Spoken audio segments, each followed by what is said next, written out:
something that has really touched my life in just a span of 6 days. This is going to be a very unique experience that I had. You see, last Friday, Caleb was playing outside and he found a baby bird, or what they call a nestling. He found a baby bird in our backyard. And so my wife told me that they found a bird and they put it in a box, and I told her that you know how this ends, Biel. The bird will eventually die. There's really no hope because before that we have a few birds falling from their nest in our backyard and they all eventually die. But we just gave it a try and we put it in a box. And I was thinking that, look at this bird, it will just die. But when we approached the bird, lo and behold, the bird opened its mouth. It's so big. I think it's just about 120 degrees. It's so big that I thought that, oh, I think it's hungry. Let's feed it. And then my wife asked me, what should we feed it? So we go to Google and see what we should feed the nestling. And so I was thinking, if this bird is going to keep on eating, then I think this bird would eventually live and grow into an adult and fly and eventually fly. So I would just want to show you a video of how the bird looks like, just to give you an idea of how big its mouth and how it is crying for food. So let's flash the video. Yes, that's the nestling or the baby bird.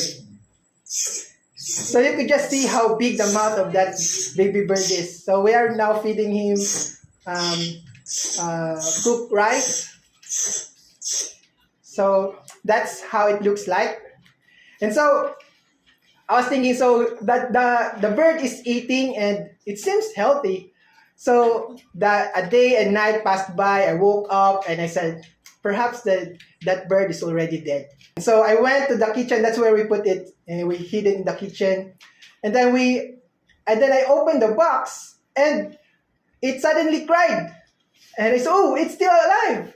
So I was happy, and a hope was kindled inside of me. And I said, wow, this bird is going to live. And now I'm imagining that he would grow big, grow feathers, and then I would eventually make him a pet, and then we will fly together. No, not to fly together. I would see him fly, and I'm getting attached to the bird. I'm forming a connection, a bond, and so I'm so happy. And so the second day or third day or perhaps fourth day, my wife kept telling me that, Josh, you should put it back to the parent birds. You should put it back to the wild because the parent birds are looking for it. I said, can you just imagine? Can the birds find this baby bird and then carry it and put it back to their nest? That will not happen. I told her.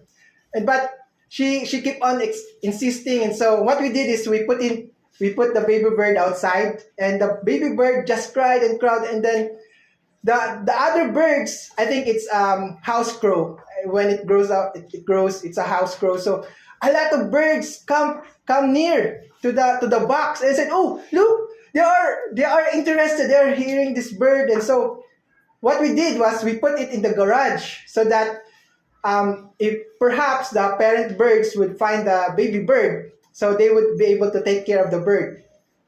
And so while I was working outside, I could hear the birds. They are very noisy. So like that. So I look out. What? Look at that. There's the parent birds. They're actually looking at the bird and they are bringing food. The small seed, the red one. I don't know what kind of food is that. So they were feeding the bird. So I was so happy because finally they have found their baby bird. So I look out. So 3 to 4 days or 5 days, I went back to the bird and I saw the bird. It's not crying anymore. It seems that nature has its own instinct that they should stay away from the humans.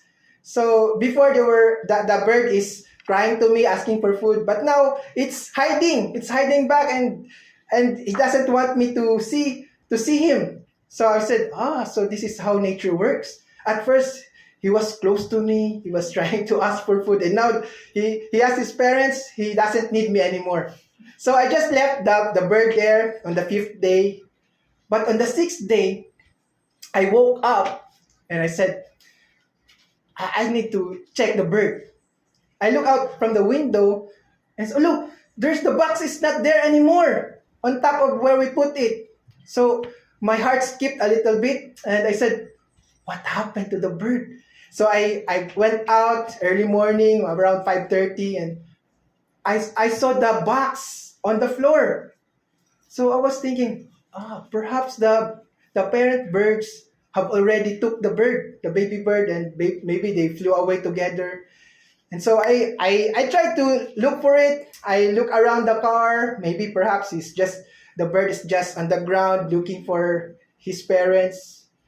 But a few minutes, I really could not find the bird on the garage. So I went outside and I looked up the sky and saw some birds. And I was thinking, perhaps one of these birds are the little one that we kept.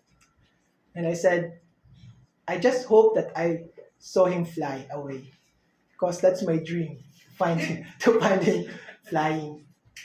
But I'm a little sad that time, so I said to myself that that's how nature works. But as I stopped and looked, and I looked down, my heart stopped because the bird is there on the ground with his chest and abdomen open. That bird is already dead. And I remember the day before that, there were cats roaming around in our backyard. And I was really sad to see the cat. And the bird is already dead. And all my hopes was dashed. And I was hoping that I would find the bird flying.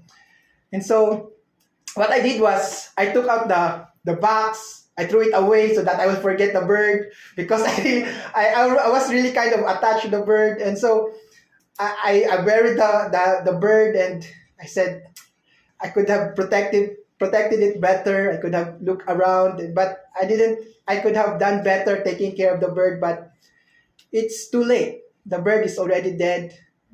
But thankfully, there are lessons that I've learned from this unique experience.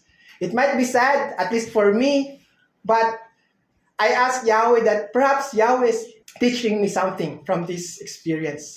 And yes, there's so many lessons that I've learned here, but I just want to distill it into 4. For the purpose of this message, I just want to share with you the 4 lessons that I have learned taking care of this baby bird. So the first lesson I want to share with you is that we need to open wide our mouth. Open wide your mouth. In Psalm 81 verse 10, it says, Psalm 81 verse 10, I am Yahweh, your God, who brought you out of the land of Egypt. Open your mouth wide, and I will fill it. Perhaps one of the most fascinating aspects of my experience is that for the first time, I saw a baby bird open its mouth.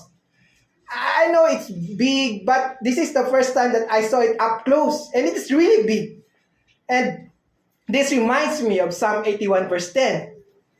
If you have seen a parent bird feeding their little ones, the small birds open their mouths with great enthusiasm, with excitement, and so much yearning of the food.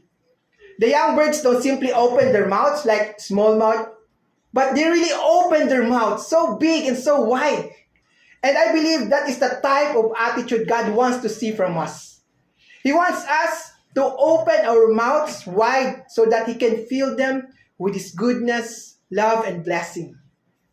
Sadly, this wasn't the case with the ancient Israelites, because if you read verse 11 of the same chapter, it says, but my people would not heed my voice, and Israel would have none of me. But we don't have to be like the Israelites, brethren. We can choose to open our mouths to God. We don't have to go to the other gods to fulfill or satisfy our cravings. We don't have to go to other sources. We don't have to go to earthly and material possessions to get filled. God is saying that we must focus our mind to Him, and we must open wide our mouth, not to other gods, but to Yahweh, the true and living God. So, brethren, that is lesson number 1. Open wide your mouth. Lesson 2, we must depend on Yahweh. We must depend on Yahweh. The second lesson is that we must depend on Yahweh's divine providence. You see, the baby bird trusts its parents for sustenance. The baby bird is completely reliant on its parent bird. In the same manner, brethren, we must also be reliant to Yahweh, just like the baby bird. Do you think that that bird could survive without its parents? Of course not. It will eventually die. That is how much reliant that bird is.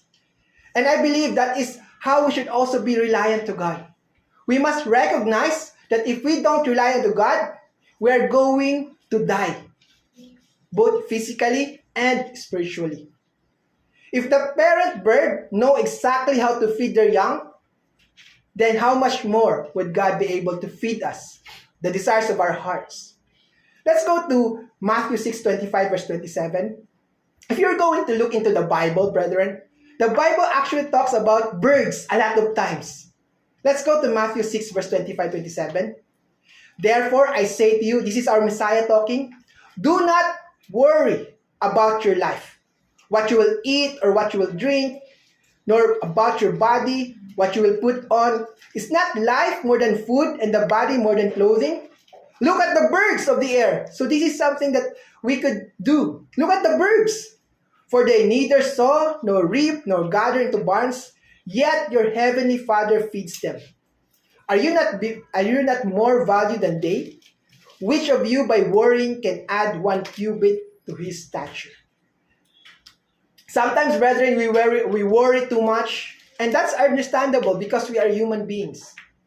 However, we are not called to do the natural, but we must do the supernatural. So, brethren, we must focus beyond our physical existence and focus on God's divine providence. So, lesson number 3, brethren, be patient and trust God's timing. Lesson number 3, be patient and trust God's timing.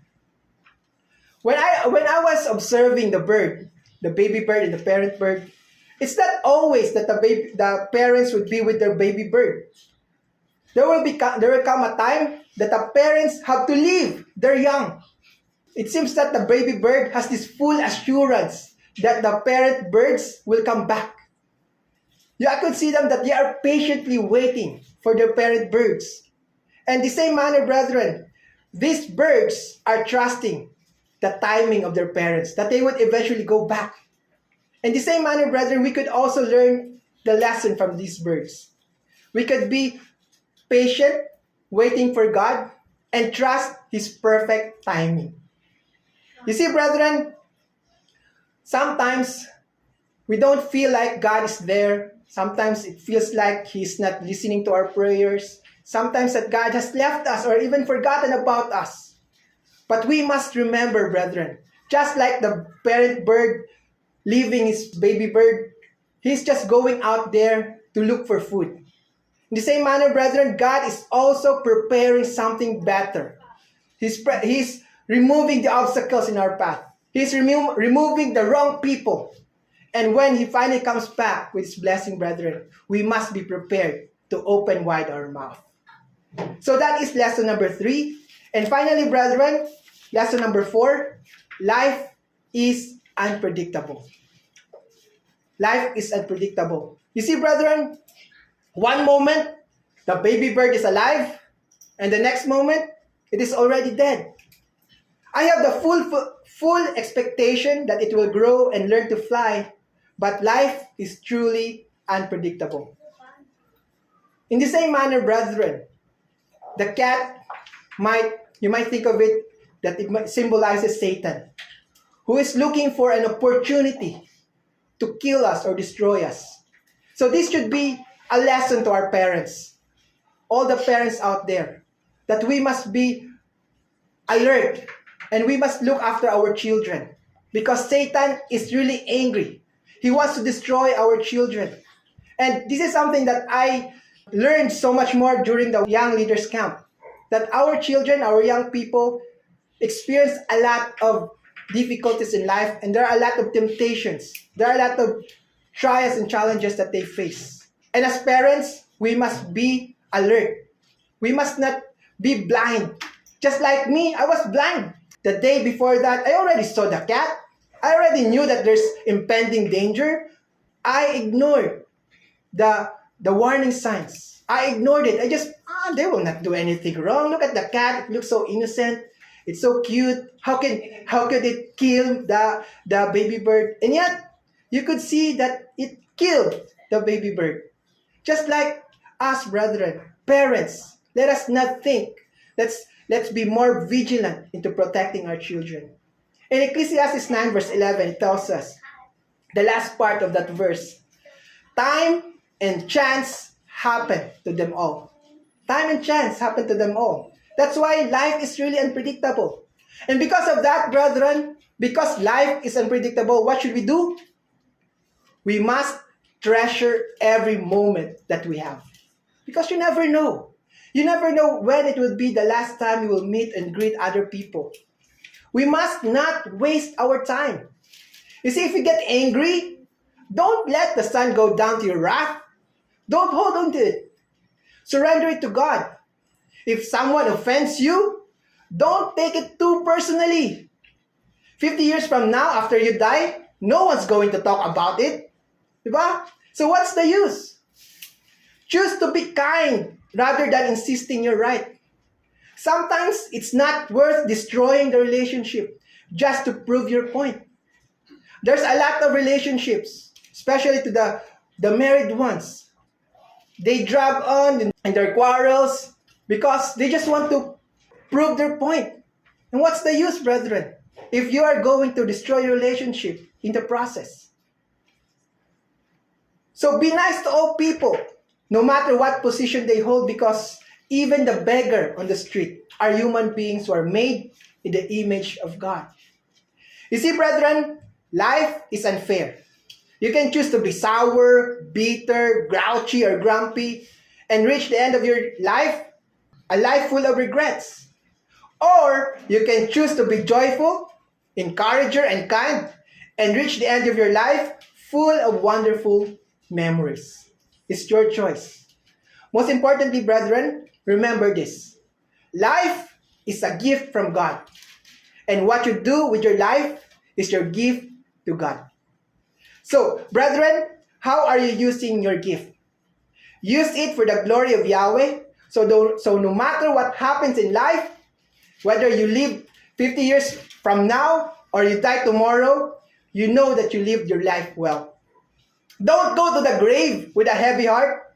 Let go of your anger, your bitterness, and negative thinking. Replace it with God's truth, love, and grace. Because in the final analysis, brethren, God will not judge you by how much you know, but by how much you love. There you have it, brethren. Those are some of the lessons I learned from taking care of the nestling or the baby bird. Who would have thought that a simple bird can teach us so much lessons in this life? And I hope you were inspired by my story and you go out there to live up the lessons we learned from the small, humble, and now peaceful bird.